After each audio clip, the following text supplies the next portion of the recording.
الحمد للہ وحدہ والصلاة والسلام علی سید الانبیاء والمرسلین محمد وعلی آلہ واصحابہ اجمعین الی یوم الدین۔ سیرت النبی صلی اللہ تعالی علیہ وسلم کا آج کا یہ 30واں پارٹ ریکارڈ کیا جا رہا ہے بفضل اللہ تعالی۔ آج کی اس ویڈیو میں خاص کر ہم خیبر کے ان تمام تر معاملات کو ڈسکس کریں گے جو اللہ کے نبی صلی اللہ علیہ وسلم کے ساتھ سن 7 ہجری محرم الحرام کے مہینے میں پیش آئے، اور سفر کا بھی اس میں اکثر و بیشتر حصہ داخل ہے۔ آج کی اس ویڈیو میں ہم بتائیں گے کہ اللہ کے نبی نے پہلے نصف خیبر فتح کیا، اس کے بعد نصف خیبر فتح کیا۔ 5 قلعوں کے بارے میں ہم نے ڈیٹیل میں پارٹ نمبر 29-29 میں ہم نے بیان کیا ہے۔ آج 30 یعنی 30واں پارٹ ہے۔ حضرت صفیہ بنت حوی سے اللہ کے نبی کا نکاح، اس کو بھی آج ڈسکس کریں گے۔ اور زینب بن حارث، یہ یہودی عورت، اس نے اللہ کے نبی صلی اللہ علیہ وسلم کو زہر دینے کی کوشش کی اور کامیاب بھی ہوئی، اس کے بارے میں بھی بات چیت کریں گے۔ اور فدق کے لوگوں کے بارے میں بات کریں گے، اور اسی طرح قموس اور تیمہ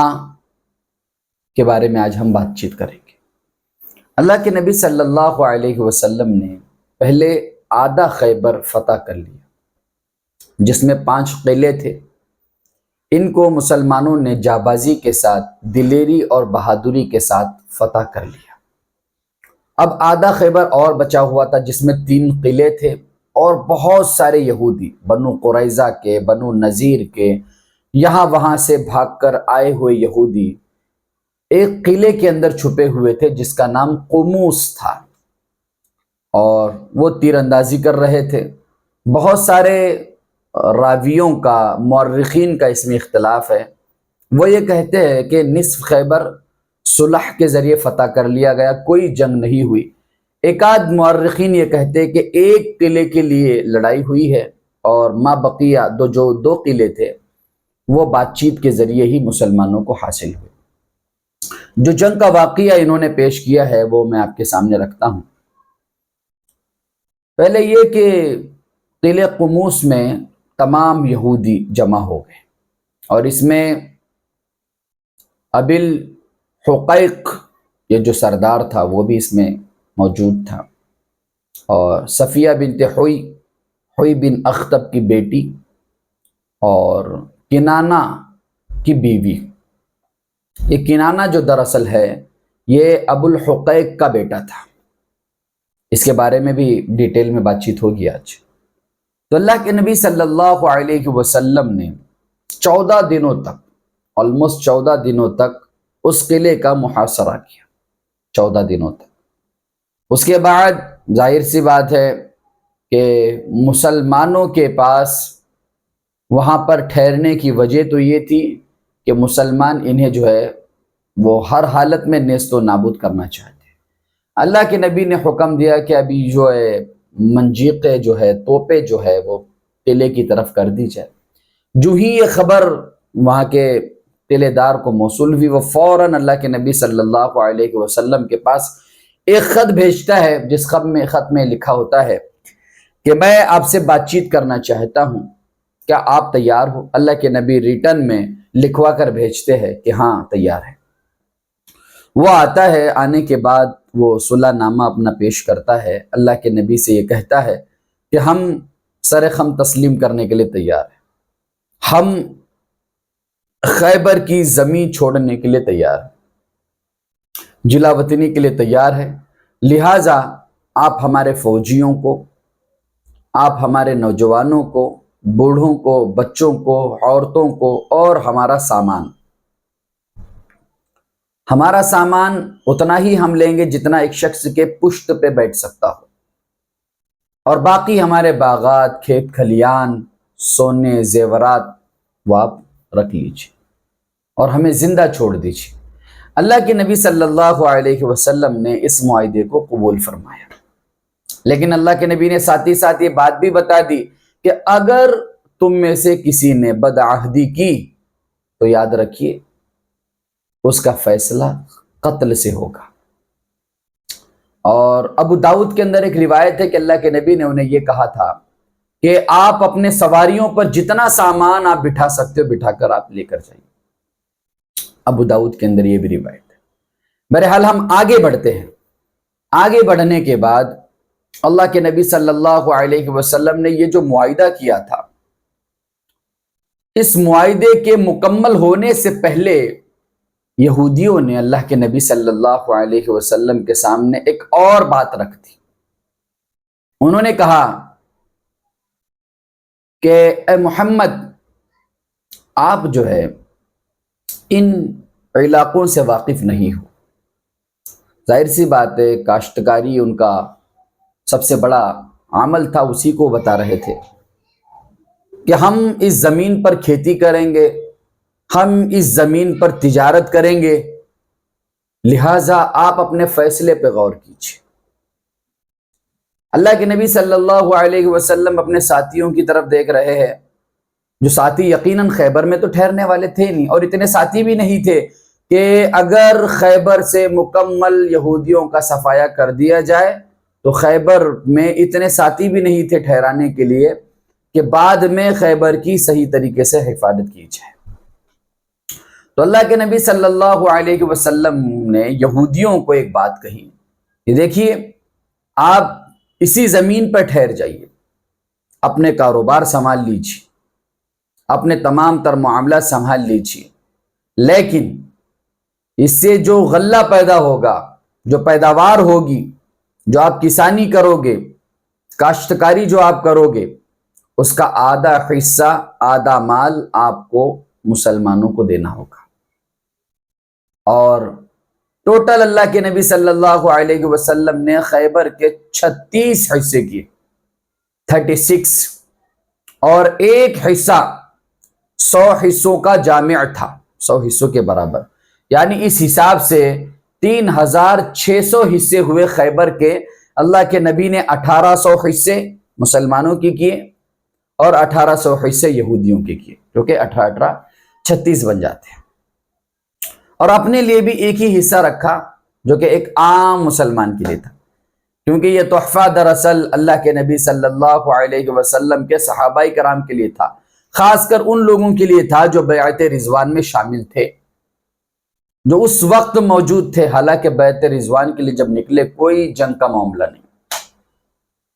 اور اس میں 1400 اصحاب تھے اور 1800 حصے بن رہے تھے۔ تو جو لوگ گھوڑوں پہ سوار تھے، جو گھوڑے لے کر آئے تھے، چونکہ ظاہر سی بات ہے جنگ میں گھوڑوں کا بھی حصہ ہوتا ہے، تو ایک گھوڑے کا حصہ 2 سپاہیوں کے برابر ہوتا ہے، تو جو گھوڑے لے کر آئے تھے ان کے 3 حصے اور جو پیدل آئے تھے ان کا 1 حصہ، تو اس حساب سے 1800 حصے مسلمانوں کے لیے مکمل طور پر وہ آ گئے۔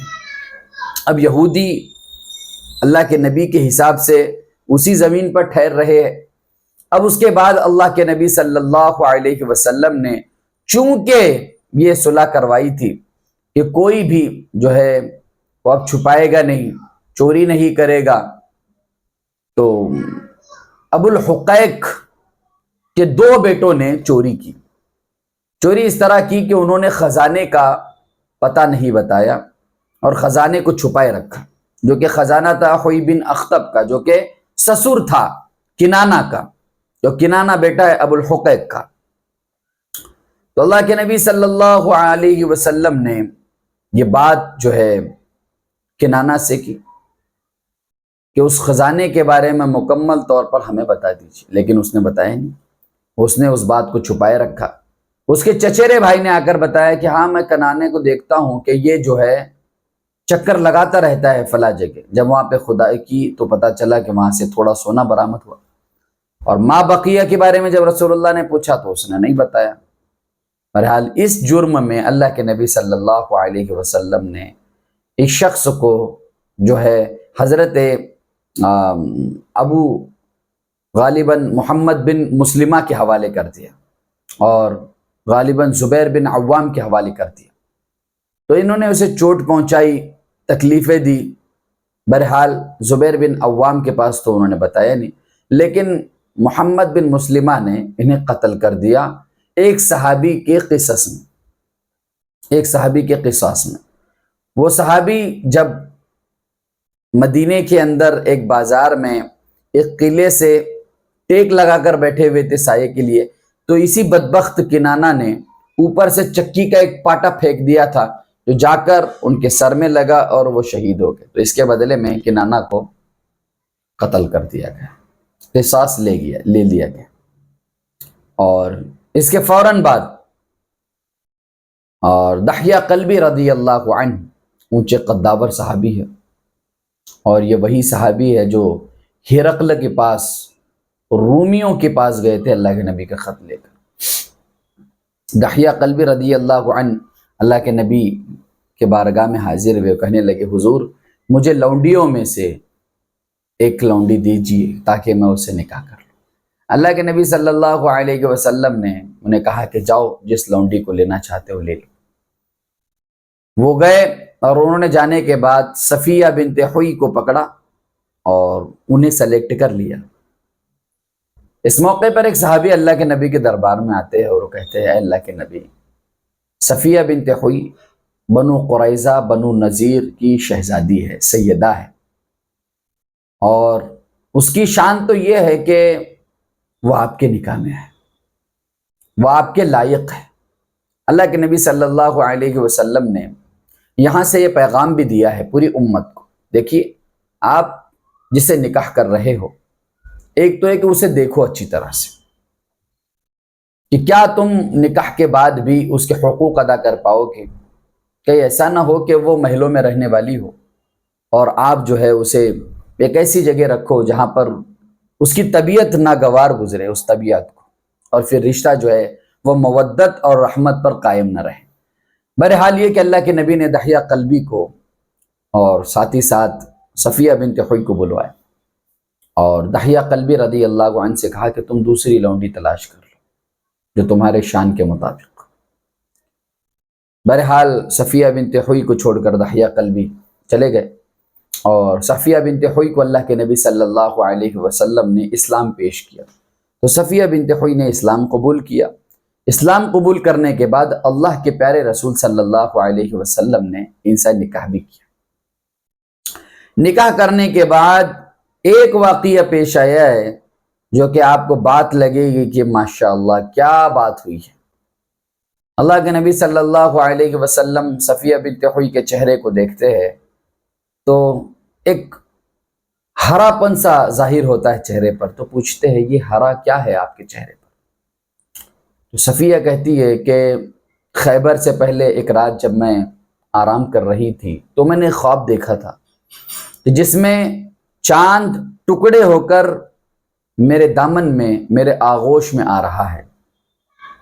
جب میں نے یہ خواب اپنے شوہر کو بتایا کنانہ کو، تو اس نے ایک زوردار تھپڑ میرے چہرے پر رسید کیا اور کہا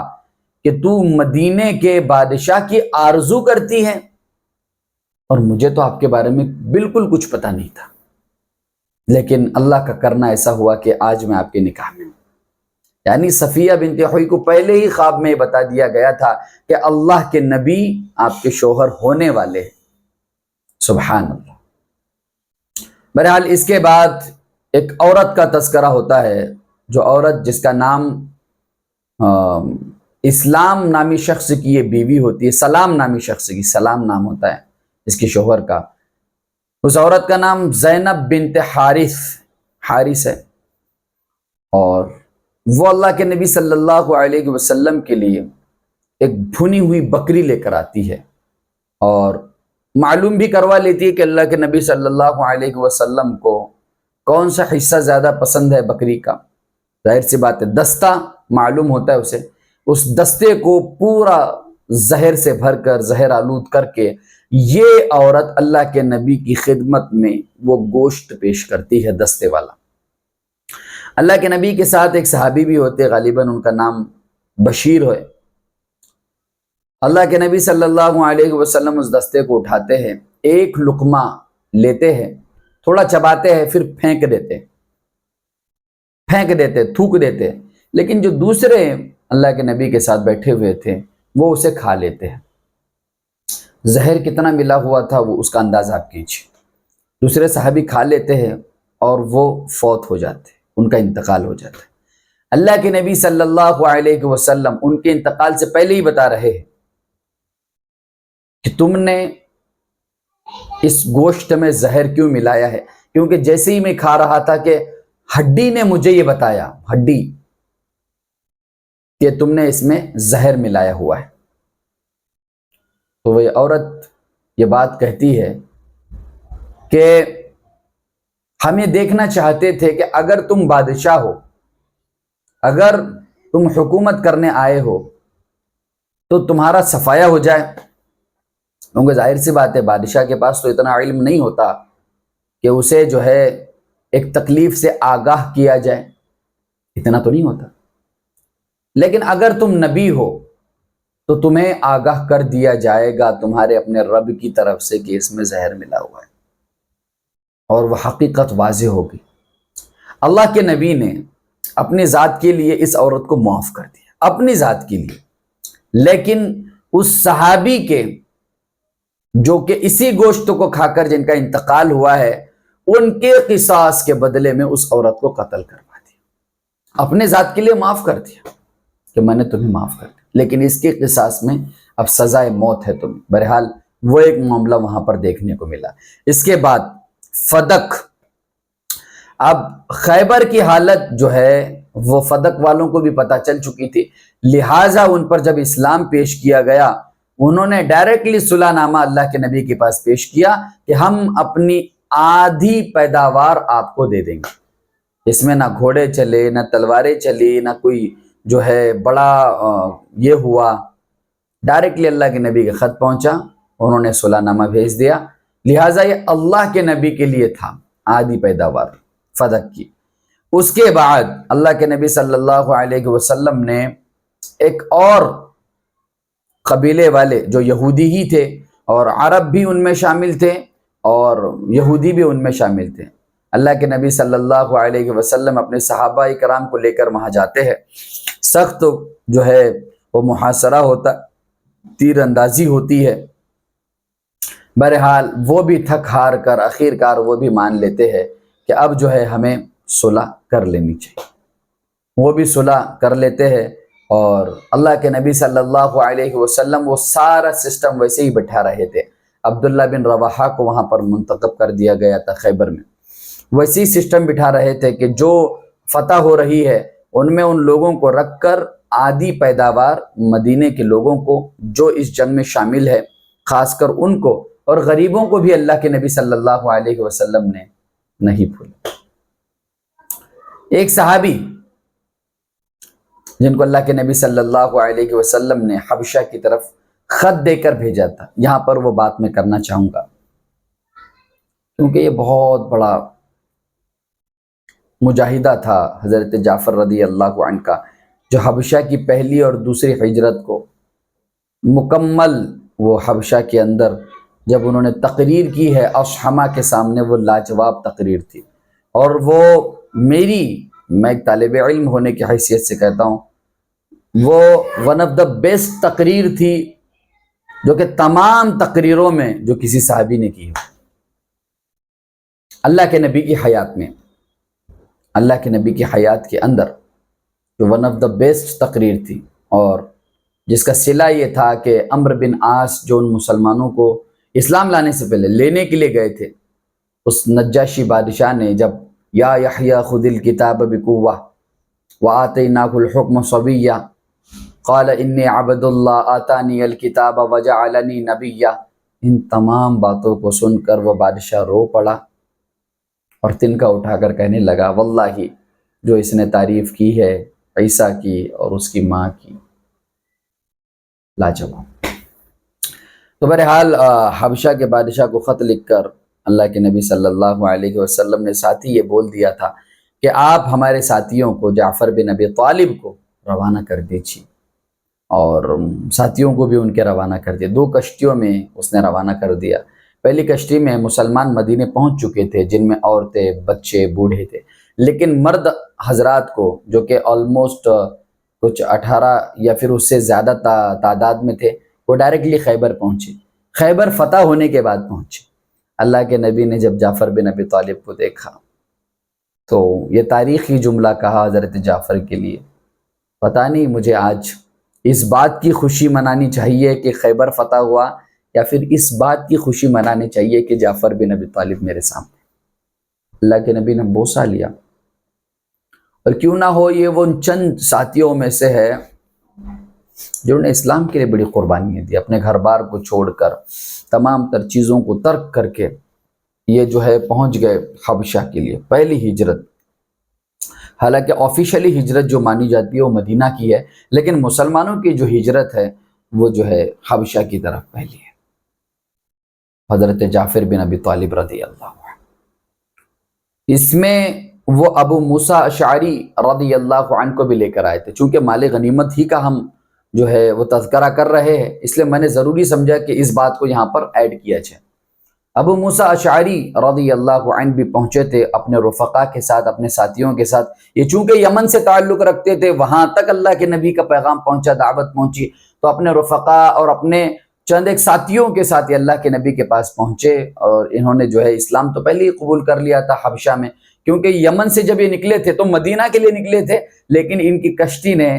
جو ہے ان کا ساتھ حبشہ میں چھوڑ دیا۔ جعفر بن ابی طالب سے بات چیت ہوئی اور اپنے رفقا کے ساتھ مسلمان ہوئے۔ بہرحال یہاں پر آ کر اللہ کے نبی صلی اللہ علیہ وسلم نے انہیں بھی مال غنیمت میں حصہ دلوا دیا۔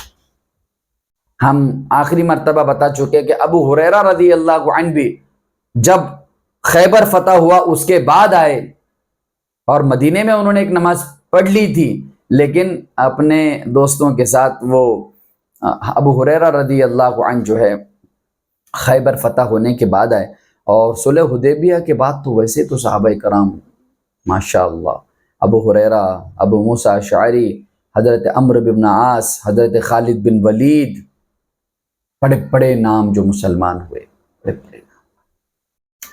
بہرحال یہ کہ جو شروع میں اسلام لائے تھے ان کا مقام اور مرتبہ بڑا الگ تھا۔ اسی لیے تو ایک موقع پر جو ہم آگے بتائیں گے آپ کو، لیکن پھر بھی اس حدیث کو میں بتاؤں گا کہ خالد بن ولید کی اور عبد الرحمن بن عوف کی کسی مسئلے پر تو میں ہو گئی۔ اس موقع پر اللہ کے نبی صلی اللہ علیہ وسلم نے خالد بن ولید سے کہا تھا کہ اگر تم احد پہاڑ کے برابر بھی سونا خرچ کرو تو میرے ان صحابہ کرام یعنی جو پہلے اسلام لائے ہیں ایک مد کے برابر بھی نہیں ہو سکتے، ایک مد۔ یقیناً چونکہ انہوں نے پہلے قربانیاں دی ہیں نا، یہ ساری باتیں میں آج کی اس ویڈیو میں ڈال رہا ہوں تاکہ آگے بھی آپ کے لیے آسانی ہو، سننے کے لیے، سمجھنے کے لیے۔ جو اللہ کے نبی کے ساتھ ابتدائی زمانے کے ساتھ تھے ان کا مقام السابقون الاولون، بدری صحابی، بدری ٹائٹل ہونا بہت بڑی بات تھی۔ تو بہرحال ہم خیبر کی بات کر رہے ہیں۔ تو اس کے بعد تیمہ، اور اس کے بعد اللہ کے نبی صلی اللہ علیہ وسلم اب مدینے کی طرف اللہ کے نبی کی واپسی ہوئی، اور اطمینان کے ساتھ اللہ کے نبی صلی اللہ علیہ وسلم مال غنیمت کے ساتھ وہ مدینہ میں واپس لوٹے، اور ان تمام لوگوں کا چہرہ کالا پڑ گیا جو یہودیوں کے مخبر تھے، انہیں خبر پہنچا رہے تھے، عبداللہ ابن ابی ابن سلول، اللہ اور اس کے رسول کا دشمن۔ تو یہ والا معاملہ ہے، اللہ کے نبی نے خیبر بھی فتح کر لی ہے اور اس کے اطراف کے علاقے بھی فتح کر لیے۔ ان میں ایک چیز آپ کو نہیں بھولنی چاہیے، مدینے کے اطراف کے جو بدو تھے، بد دماغ لوگ تھے، وہ مسلمانوں کو پریشان کرنے ہی والے تھے، اس کے لیے اللہ کے نبی نے الگ سے ان کا علاج کیا ہوا تھا۔ ایک دستہ اللہ کے نبی نے ان کو ڈرانے کے لیے وہاں پر بھی بھیجا ہوا تھا، جس کے بعد جو ہے الحمدللہ سکون و عافیت کے ساتھ جنگ خیبر مسلمانوں کے ہاتھ آئی۔ اس میں غالباً مسلمانوں کے جو شہداء تھے وہ 18، 15، 14 الگ الگ تعداد، کوئی تو 33 بھی کہتا ہے، الگ الگ تعداد ہیں۔ اور کفار کے جو مقتولین ہیں خاص کر یہودیوں کی، وہ آلموسٹ 90 پلس ہے، 93 آلموسٹ کچھ ہے جو وہاں پر جو ہے انتقال کر گئے، جن میں مرحب بھی ہے، جو پہلے 5 قلعے تھے نصف حصہ، ہم نے پورا ڈیٹیل میں بتایا ہے۔ آپ حضرات سے گزارش ہے سیرت النبی کو اپنے دل میں جگہ دیجیے۔ اللہ تبارک و تعالی ہم تمام کو سیرت کے مطابق عمل کرنے کی توفیق دے۔ قرآن کے مطابق عمل کرنے کی توفیق دے، رسول اللہ کی ذات کو سامنے رکھ کر فیصلے کرنے کی توفیق دے، اور رسول اللہ کے اصحاب سے محبت کرنے کی توفیق دے۔ وآخر دعوانا ان الحمد للہ رب العالمین۔